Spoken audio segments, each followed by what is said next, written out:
An extensive records request by 1011 Now revealed more than half of Lincoln Public Schools' elementary, middle, and high school buildings have never been tested for radon or haven't been tested in 25 years.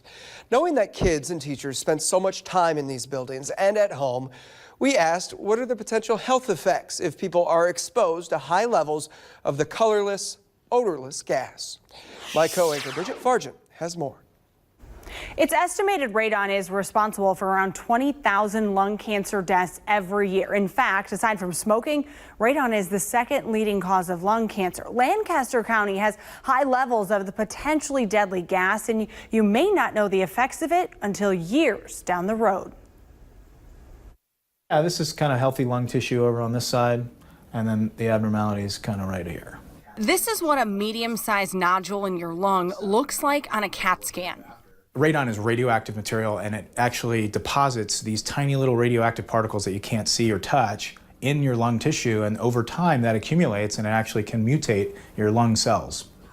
Dr. Rick Thompson is a cardiothoracic surgeon at Bryan Health. I would say this is probably between 2 and 3 centimeters. He says radon is a serious health problem that more people need to be talking about. And radon is a huge deal out in the East Coast, and it's always tested for, and it's a big deal in real estate transactions, and people are really concerned about it. But out here, it seemed like the level of anxiety about it was not as high as it should be, since the levels are actually pretty high out here. Here's a look at a map from the EPA showing the average radon concentrations in Nebraska. You know, the government says up to 4 picocuries per liter is safe. Lancaster County is in red, as is much of eastern and central Nebraska. That's where the average is equal to or higher than 4, meaning unsafe levels of radon.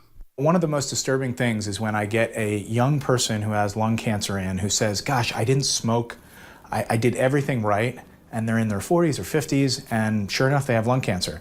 A lot of times I'll ask them, I'm like, did you live in a basement bedroom of an old house or something? And they're like, yeah, I did.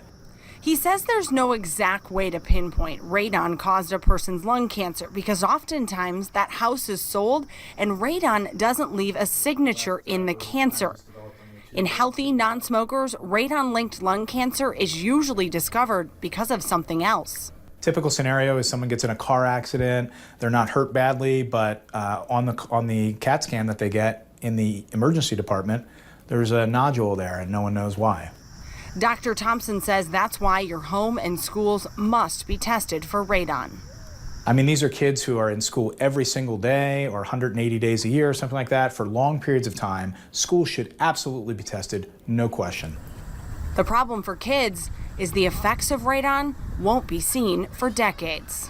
And that's the tricky part, is the exposure when you're young can lead to lung cancer down the road. So it's really important that we get tested, every home. Anyone who's listening, all homes should be tested.